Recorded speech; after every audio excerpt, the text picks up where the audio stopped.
जय हिंद दोस्तों, welcome to goal of you. तो आज के सेशन में हम लोग देखने वाले हैं मद्य निषेध और फायरमैन का 9वां प्रैक्टिस सेट।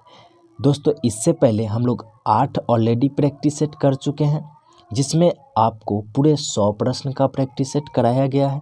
तो अगर आप इन 8 वीडियो को नहीं देखे हैं तो लिंक नीचे डिस्क्रिप्शन बॉक्स में दिया गया है, वहां से जाकर आप देख सकते हैं। दोस्तों ये टारगेट चल रहा है, यानी आपका जो ये प्रैक्टिस सेट है वो टारगेट का है, ठीक है। तो ये मार्च तक चलने वाला है, क्योंकि मार्च में आपका जो है फायरमैन का एग्ज़ाम है 27 मार्च को, ठीक है। और फरवरी में तो आपका 27 फरवरी को मद्य निषेध का एग्ज़ाम है ही। तो दोस्तों इसमें सारी क्वेश्चन जो है आपका इम्पोर्टेंट होने वाला है, तो वीडियो को अंत तक देखें और वीडियो को लाइक ज़रूर करें दोस्तों। और हाँ, आप हमारे चैनल पर नए आए हैं तो चैनल को सब्सक्राइब कर लें और बेल आइकन को भी प्रेस कर लें, ताकि मद्य निषेध और फायरमैन से रिलेटेड जो भी वीडियो अपलोड की जाए तो सबसे पहले नोटिफिकेशन आपको मिले। तो चलिए वीडियो को स्टार्ट करते हैं। तो फर्स्ट क्वेश्चन है, सूफिया कलाम जो एक प्रकार का भक्ति संगीत है वह किस मतलब कि विशिष्टता है, तो मतलब किस राज्य में है। तो सूफिया कलाम जो है भाई साहब ये कश्मीर का है, ठीक है। कश्मीर का एक भक्ति संगीत है, तो ऑप्शन आपका सी बिल्कुल सही हो जाएगा। अगला क्वेश्चन की बात कर ले तो 2 नंबर क्वेश्चन है, सिंधु सभ्यता का सबसे महत्वपूर्ण वृक्ष कौन था। तो भाई साहब सिंधु सभ्यता का सबसे महत्वपूर्ण वृक्ष जो था वो पीपल था, ठीक है। इनके अलावा भी कुछ वृक्ष पाए गए थे, जैसे कि आपका हो जाएगा नीम का वृक्ष, ठीक है। नीम का वृक्ष पाया गया है। उसके बाद जो है बबूल का वृक्ष आदि वृक्ष जो है यहाँ पे चित्रण किया गया है, जो कि चित्र प्राप्त किया गया है मतलब सिंधु सभ्यता से। तो ऑप्शन 2 नंबर का आपका हो जाएगा बिल्कुल डी। अगला क्वेश्चन है, जेरूशलम किन लोगों का तीर्थ स्थल है। तो सबसे पहले यहाँ पे हम लोग ये बात करेंगे कि जेरूशलम जो है वो है किस देश में। तो ये जो है दोस्तों इजराइल में, ठीक है। इजराइल में है जेरूशलम। कहाँ पे है दोस्तों, तो ये इजराइल में जेरूशलम है। और ये जो है जेरूशलम जो है कहाँ पे है दोस्तों, मतलब कि इजराइल में है। और ये जो तीर्थ स्थल है वह ईसाइयों का है और यहूदी का, मुस्लिम का, तीनों का जो है आपका ऑप्शन डी बिल्कुल सही हो जाएगा, मतलब कि इन सभी का है, ठीक है। इजराइल में है। तो अगला क्वेश्चन की बात कर लें तो 4 नंबर क्वेश्चन है कि फोर्ट विलियम कॉलेज की स्थापना कहाँ की गई है, मतलब कहाँ पे है फोर्ट विलियम कॉलेज। तो सबसे पहले बात करेंगे कि फोर्ट विलियम जो है इसकी स्थापना कब हुई, तो 1802 में इसकी स्थापना हुई है, ठीक है।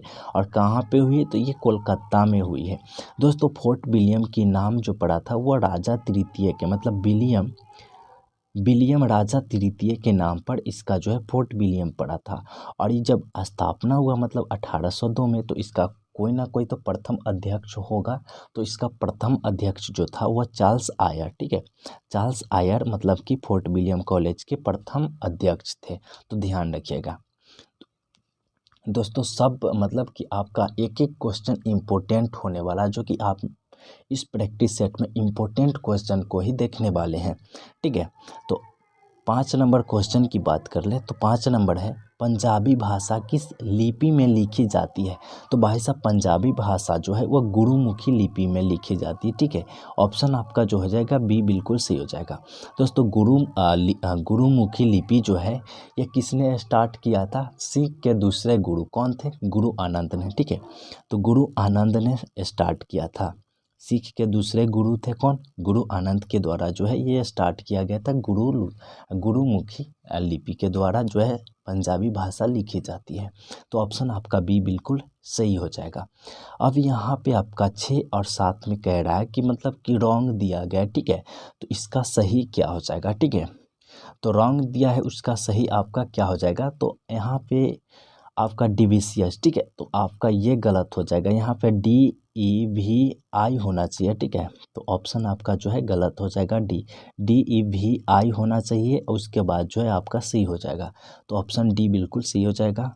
उसके बाद जो है आपका हो जाएगा 7 नंबर में आपका इवोल्यूशन बिल्कुल गलत हो जाएगा, जो कि इवोल्यूशन ऑप्शन डी में है, जो आपका गलत हो जाएगा।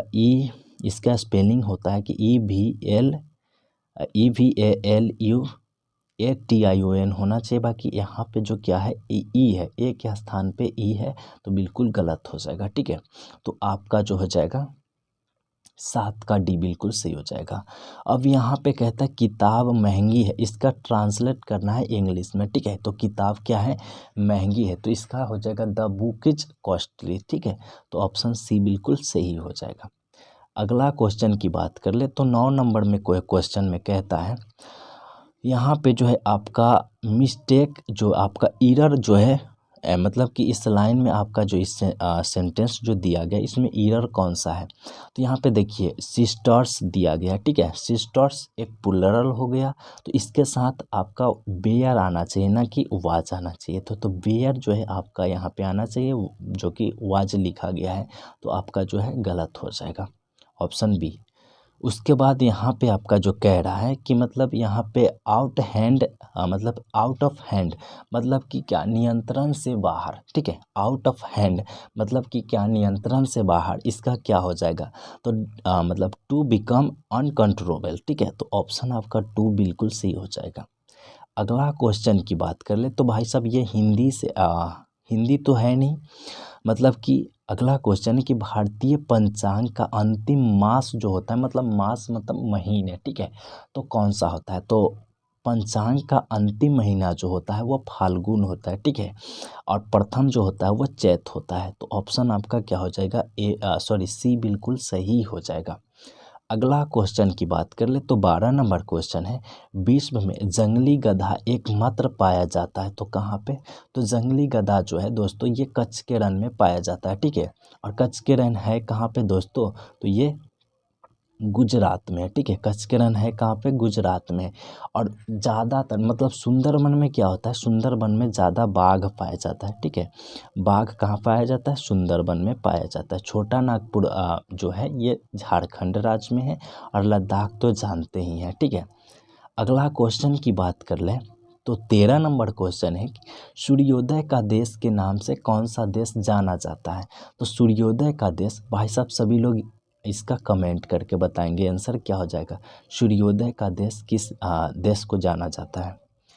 अगला क्वेश्चन की बात कर ले तो 14 नंबर क्वेश्चन है कि 10 डिग्री चैनल पृथक करता है, तो इसका एक कोडिंग है, ठीक है। मतलब 8 डिग्री, 9 डिग्री और 10 डिग्री, इसका एक कोडिंग होता है मामी लामी चौका, ठीक है।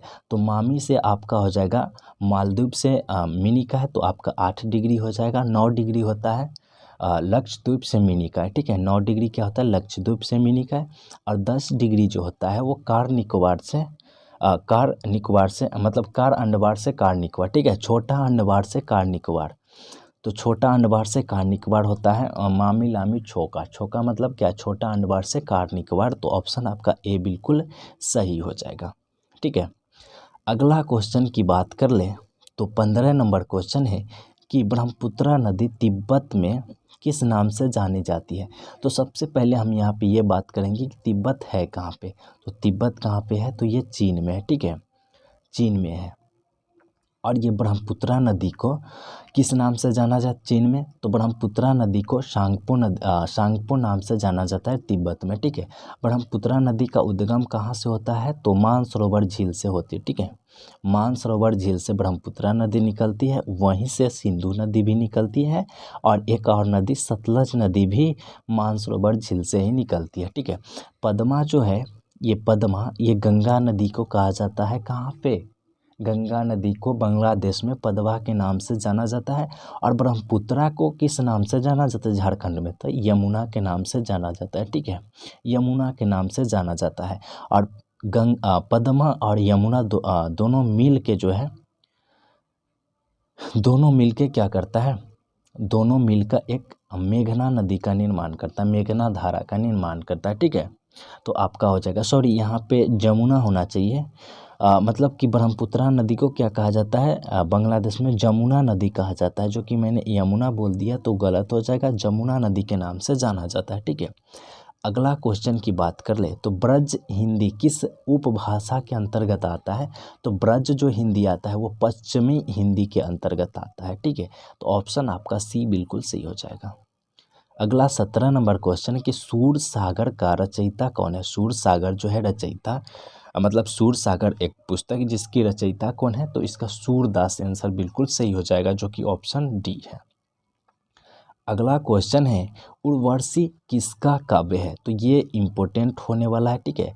मतलब कि लगभग एग्जाम में आपका ये पूछा जाता है, बिहार पुलिस हो, बिहार फायरमैन हो, या फिर आपका मदनी से जो आया है उसमें भी पूछा जा सकता है।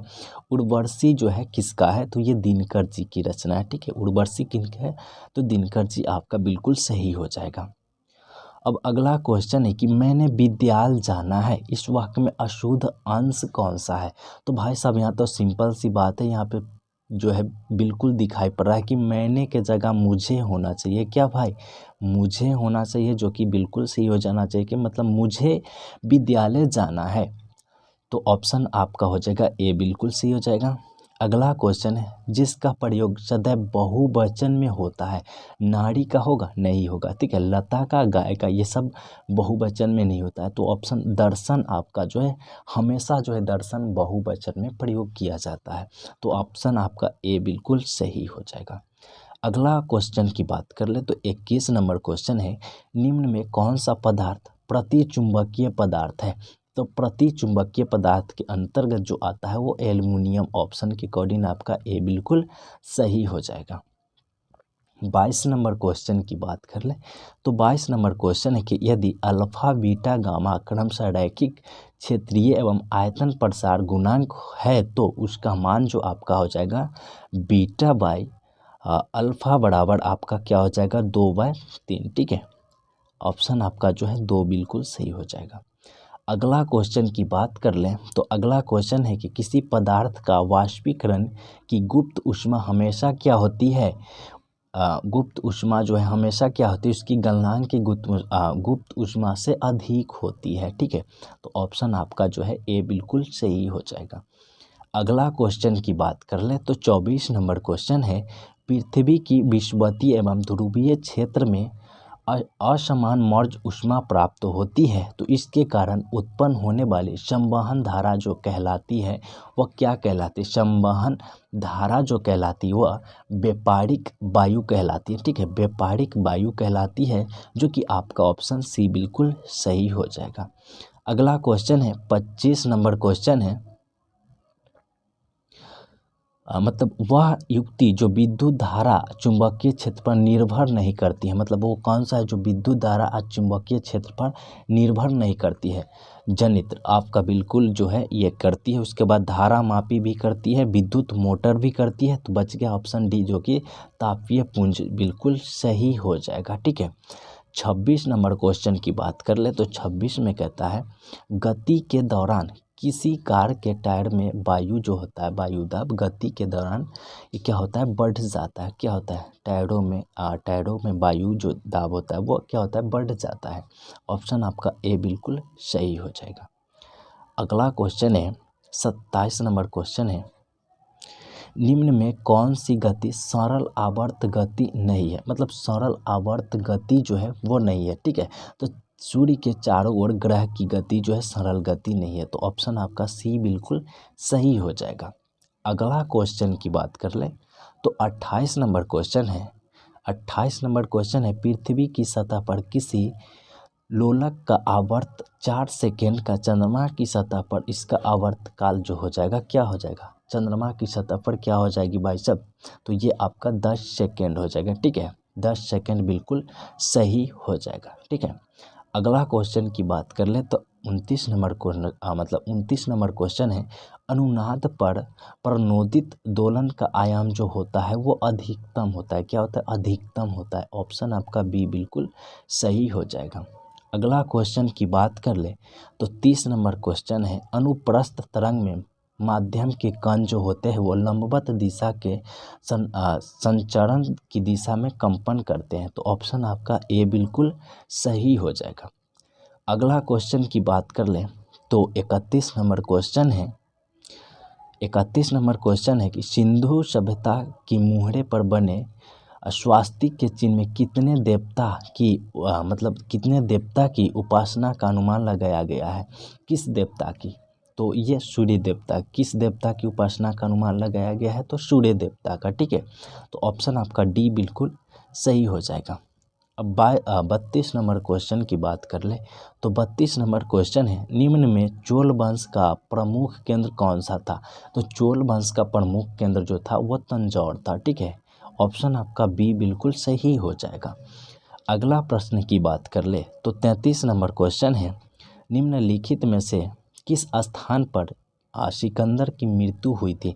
किस स्थान पर, तो बेबीलोन में। ठीक है, सिकंदर की मृत्यु कब हुई, मतलब किस स्थान पे हुई थी, किस स्थान पे हुई थी, तो बेबीलोन में। ऑप्शन आपका सी बिल्कुल सही हो जाएगा। 34 नंबर क्वेश्चन है, 34 नंबर क्वेश्चन है, जातक कथाएं किसके समय की कहानी से संबंधित है। तो जातक कथाएं जो है बोधित्व की है। ठीक है, जातक कथाएं किसके, तो बोधित्व से संबंधित। ऑप्शन आपका बी बिल्कुल सही हो जाएगा। 35 नंबर क्वेश्चन की बात कर लें तो 35 नंबर क्वेश्चन, अशोक के 14 शिलालेख में सर्वाधिक महत्व देने वाली शिलालेख कौन है। तो अशोक के 14 शिलालेखों में जो है सबसे ज़्यादा महत्वपूर्ण कौन सी है, 13वां शिलालेख। ठीक है, ऑप्शन आपका डी बिल्कुल सही हो जाएगा। अगला क्वेश्चन की बात कर ले तो 36 नंबर क्वेश्चन है, कांग्रेस का 1906 में अधिवेशन हुआ जिसमें राजस्व मतलब स्वराज को लक्ष्य घोषित किया गया था, वह कहाँ पर हुआ था। कहाँ पर हुआ था, तो ये कलकत्ता में हुआ था। ठीक है, कहाँ पे हुआ था भाई साहब, ये कलकत्ता में हुआ था। ऑप्शन बी बिल्कुल सही हो जाएगा। 37 नंबर क्वेश्चन है, हमारी पृथ्वी कितने देशांतरों में बटी हुई है। कितने देशांतरों में, 360 डिग्री। ठीक है, 360 डिग्री देशांतर में बटी हुई है। तो ऑप्शन आपका सी जो है बिल्कुल सही हो जाएगा। 38 नंबर क्वेश्चन की बात कर ले तो लीनिंग टावर ऑफ पीसा। ठीक है, लीनिंग टावर ऑफ पीसा स्थित है कहाँ पे, तो ये इटली में स्थित है। ऑप्शन आपका क्या होगा, ये बिल्कुल सही हो जाएगा।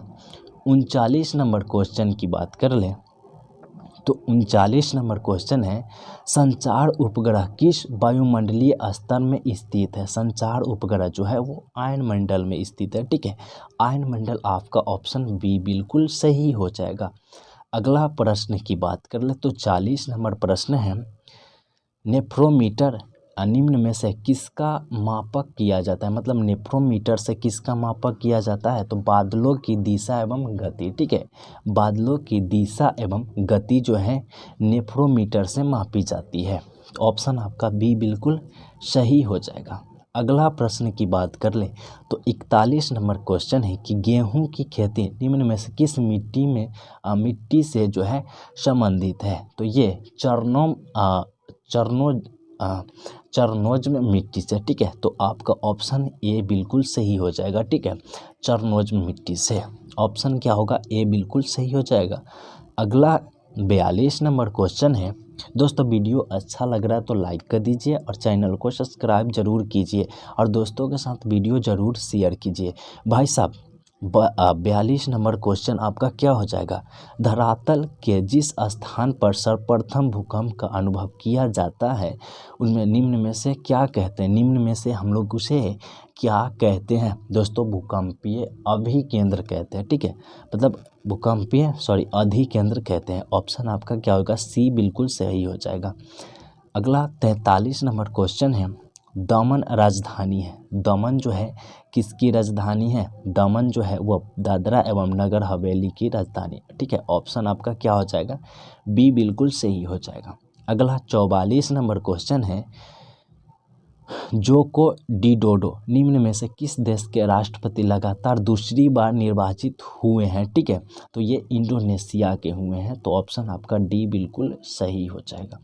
अगला प्रश्न की बात कर ले तो 45 नंबर प्रश्न है, निम्नलिखित में से कौन सा सुमेलित नहीं है।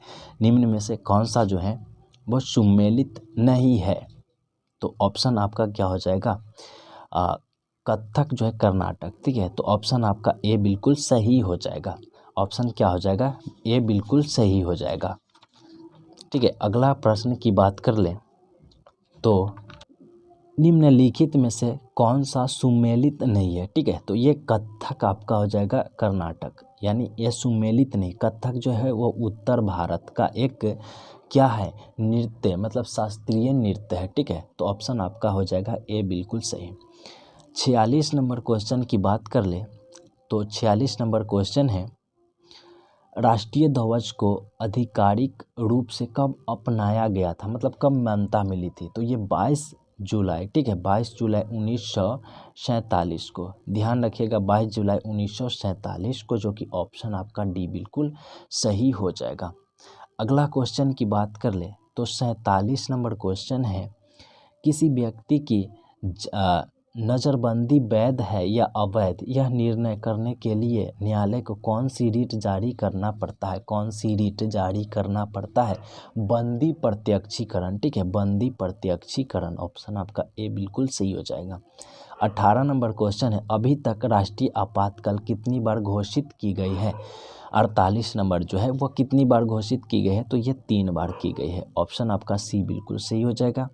अगला 49 नंबर क्वेश्चन है कि राष्ट्रपति के उम्मीदवार के लिए क्या आवश्यक नहीं होना चाहिए? तो वो पढ़ा लिखा हो या ना हो, ये नहीं ज़रूरी है, ठीक है। ऑप्शन आपका बी बिल्कुल सही हो जाएगा।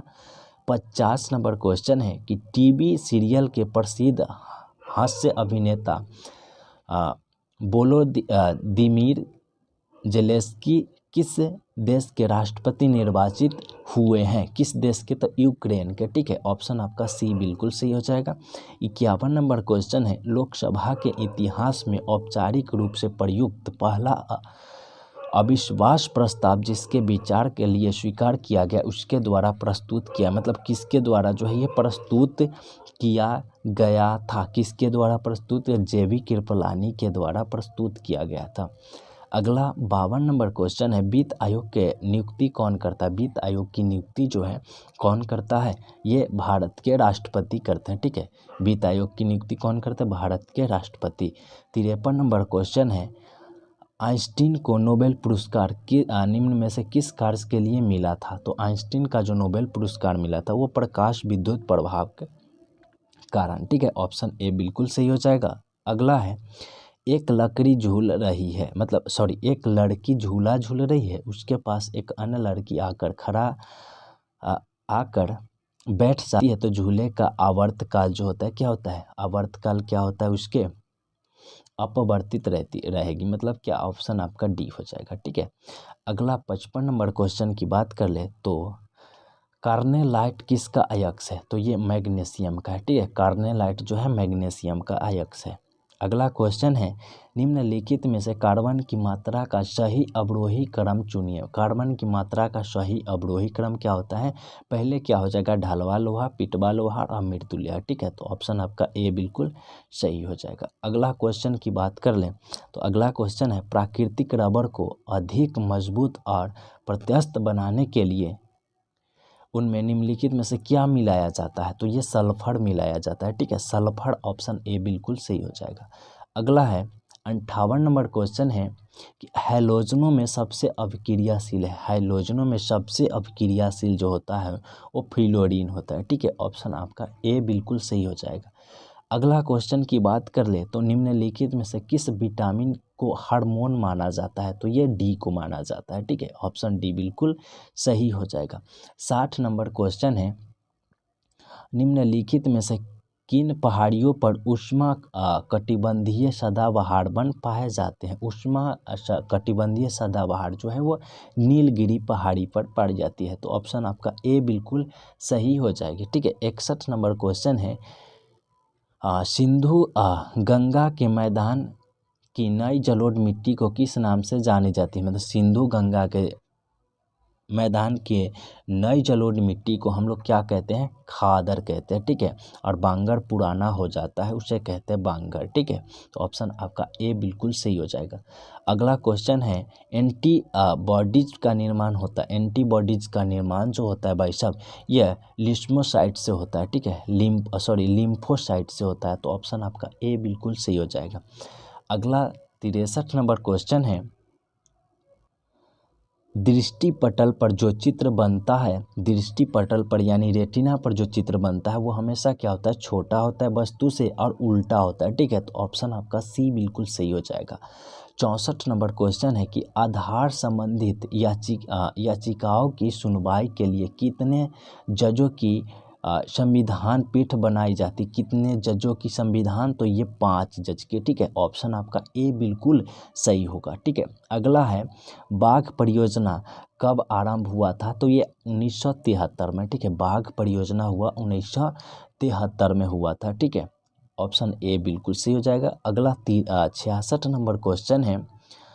66 नंबर क्वेश्चन है, निम्नलिखित में से विचार कीजिए। मतलब महादेव पहाड़ी जो है, महादेव पहाड़ी है, सहिद्रा पर्वत है, उसके बाद सतपुड़ा पर्वत श्रेणी है। तो पहले कौन आ जाएगा, तो महादेव पहाड़ी आएगा, उसके बाद जो है सतपुड़ा पर्वत श्रेणी, उसके बाद पहले महादेव पहाड़ी है, उसके बाद सतपुड़ा पर्वत, उसके बाद जो है सह्याद्री। तो मतलब 1, उसके बाद जो आपका 3 और उसके बाद 2 आ जाएगा। तो इस प्रकार से ऑप्शन आपका सी बिल्कुल सही हो जाएगा। ठीक है, अगला बात है मतलब अगला क्वेश्चन जो है 67 नंबर है। पेंटली स्टॉक कितने फासले में मारा जाता है। ठीक है, मतलब कि पेंटली स्टॉक जो है कितने फासले से मारा जाता है, मतलब कितने फासले से जो है मारा जाता है, तो ये 8 गज से। ठीक है, ऑप्शन आपका क्या हो जाएगा, ए बिल्कुल सही हो जाएगा, जो कि पेंटली स्टॉक जो है एक प्रकार का खेल है। ठीक है, अगला 68 नंबर क्वेश्चन है, राष्ट्रीय उपभोक्ता दिवस कब मनाया जाता है, तो राष्ट्रीय उपभोक्ता दिवस जो है दोस्तों ये 24 दिसंबर को मनाया जाता है, जो कि ऑप्शन आपका डी बिल्कुल सही हो जाएगा। ठीक है, 24 दिसंबर को मनाया जाता है। अगला क्वेश्चन की बात कर ले तो 69 नंबर क्वेश्चन है, श्री हरिकोटा रेंज जो भारत का मतलब कि एक उपग्रह छोड़ने का केंद्र है, जिस मतलब कि वह किस राज्य में स्थित है, तो वो आंध्र प्रदेश में है। ठीक है, आंध्र प्रदेश, ऑप्शन बी बिल्कुल सही हो जाएगा। 70 नंबर क्वेश्चन है, जनगणना 2011 के अनुसार भारत के निम्नलिखित राज्यों में से किसकी जनसंख्या उत्तर प्रदेश के बाद सबसे अधिक है, किसकी जनसंख्या जो उत्तर प्रदेश के बाद सबसे अधिक है, तो वह महाराष्ट्र का है। ठीक है, महाराष्ट्र, ऑप्शन आपका क्या हो जाएगा, बी बिल्कुल सही हो जाएगा।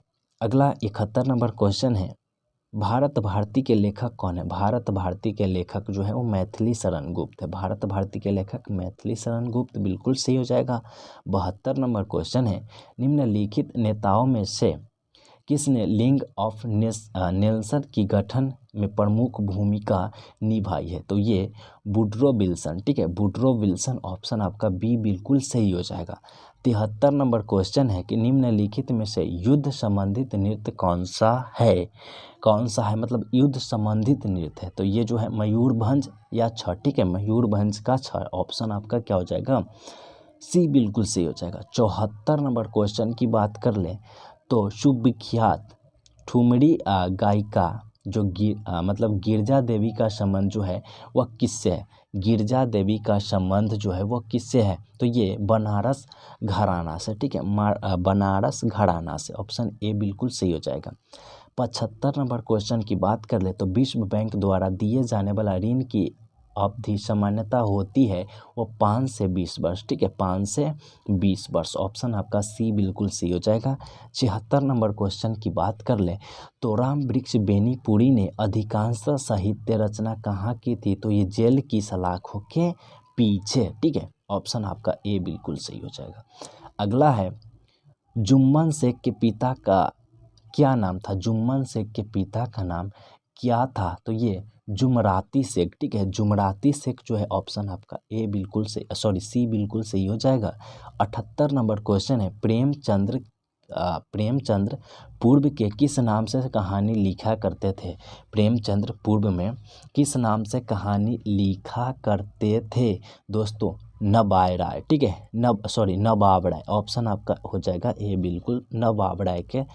अगला क्वेश्चन है 79 नंबर क्वेश्चन है, जिनका ज्ञान इंद्रियों द्वारा न हो उसे क्या कहते हैं, जिनका ज्ञान इंद्रियों द्वारा न हो उसे कहते हैं अगोचर। ठीक है, अगोचर कहते, ऑप्शन आपका हो जाएगा ए बी हो जाएगा। और 80 नंबर प्रश्न की बात कर ले तो 80 नंबर प्रश्न है, दामिनी का पर्यायवाची शब्द क्या होगा? तो विद्युत होता है, ठीक है। दामिनी का पर्यायवाची शब्द क्या होता है? विद्युत होता है। तो ऑप्शन आपका सी बिल्कुल सही हो जाएगा। अब यहाँ से आपका मैथ आता है। तो मैथ जैसे कि आपको पता है कि इसका PDF आपको टेलीग्राम पे दे दिया जाता है, वहाँ से आप सॉल्यूशन कर सकते हैं। और अगर आप वहाँ पे दिक्कत होता है आपको सॉल्यूशन करने में, तो आप हमें बता सकते हैं, वहाँ पे आपको सॉल्यूशन मतलब दे दिया जाएगा, ठीक है। तो चलिए हम लोग 90 से देखेंगे, ठीक है। 90 नंबर क्वेश्चन से हम लोग देखने वाले हैं, यानी 91 नंबर क्वेश्चन से हम लोग देखेंगे, जो क्या हो जाएगा 91 नंबर, ठीक है। मतलब 91 नंबर क्वेश्चन जो है आपका, मुद्रास्फीति का अस्थायी नियंत्रण किस प्रकार से हो सकता है? तो ये कल के प्रैक्टिस सेट में था। तो मुद्रास्फीति जो होता है वो वस्तु कम जाता है, ठीक है, और मतलब सॉरी, पैसा कम जाता है और वस्तु जो है बढ़ जाता है, ठीक है। तो पूर्ति मतलब मुद्रा पूर्ति की वृद्धि रोककर, मतलब मुद्रा वस्तु तो कम है, जब वस्तु कम रहेगा तो उसका मुद्रा क्या होगा? बढ़ेगा ही। और पैसा ज़्यादा है तो हम मुद्रा मतलब मुद्रा पूर्ति को रोक कर जो है इसे नियंत्रण कर सकते हैं। तो ऑप्शन आपका ए हो जाएगा, सॉरी सी हो जाएगा। 92 नंबर क्वेश्चन है, किस पंचवर्षीय योजना में कृषिगत विकास में विकास की दर की ऋणात्मक रही है? तो ये तृतीय पंचवर्षीय योजना में। ऑप्शन डी बिल्कुल सही होगा। 93 नंबर क्वेश्चन है, निम्न में से किस एक्ट को जवाहरलाल नेहरू द्वारा दास्ता का चार्टर एक्ट घोषित किया है? तो गवर्नमेंट ऑफ एक्ट 1935, ठीक है, गवर्नमेंट ऑफ एक्ट 1935 को। अगला क्वेश्चन है, एक कंप्यूटर क्रमादेश समूह है, एक कंप्यूटर क्रमादेश समूह कौन सा है? दोस्तों वो अनुदेशों का देश है, ठीक है, अनुदेशों का, ठीक है। ऑप्शन सी बिल्कुल सही हो जाएगा। अगला क्वेश्चन की बात कर ले तो 95 नंबर क्वेश्चन है, सबका साथ सबका विकास नामक पुस्तक किसने लिखी? तो ये भाई साहब PM, जो अभी वर्तमान में भारत के PM है, मतलब कौन? नरेंद्र मोदी के द्वारा लिखा गया है, ठीक है। अगला क्वेश्चन की बात कर ले तो आपका यहाँ पे जो है मतलब अमेंडमेंट का सटीक हिंदी अनुवाद क्या हो जाएगा? तो अमेंडमेंट का जो होता है वो संशोधन हो जाता है, ठीक है। अमेंडमेंट का क्या हो जाएगा? संशोधन, बिल्कुल सही हो जाएगा। यहाँ पे जो है आपका साइनो बनाना है, इमर्ज का आपका साइनो बनाना है, तो इसका हो जाएगा समर्ज, ठीक है। इमर्ज का साइनो क्या हो जाएगा? समर्ज, ठीक है। ऑप्शन आपका डी बिल्कुल सही हो जाएगा। अब यहाँ पे कह रहा है मतलब इसका क्या आंसर हो जाएगा, ठीक है। तो आपका जो है इसका क्या आंसर हो जाएगा दोस्तों? द इंटीरियरिटी ऑफ समथिंग, ठीक है। ऑप्शन बी बिल्कुल सही हो जाएगा। अगला क्वेश्चन जो है आपका, 2 क्वेश्चन है जिसमें से आपको यहाँ पे डॉट दिया गया, मतलब फिलिंग द ब्लैंक्स है, ठीक है। तो यहाँ पे आपका इफ हो जाएगा और यहाँ पे ईट हो जाएगा, ठीक है, ध्यान रखिएगा। तो दोस्तों वीडियो आपको कैसा लगा हमें कमेंट करके बताएं, और वीडियो अच्छा लगे तो लाइक कर दीजिए और चैनल को ज़रूर सब्सक्राइब कीजिए। जय हिंद दोस्तों।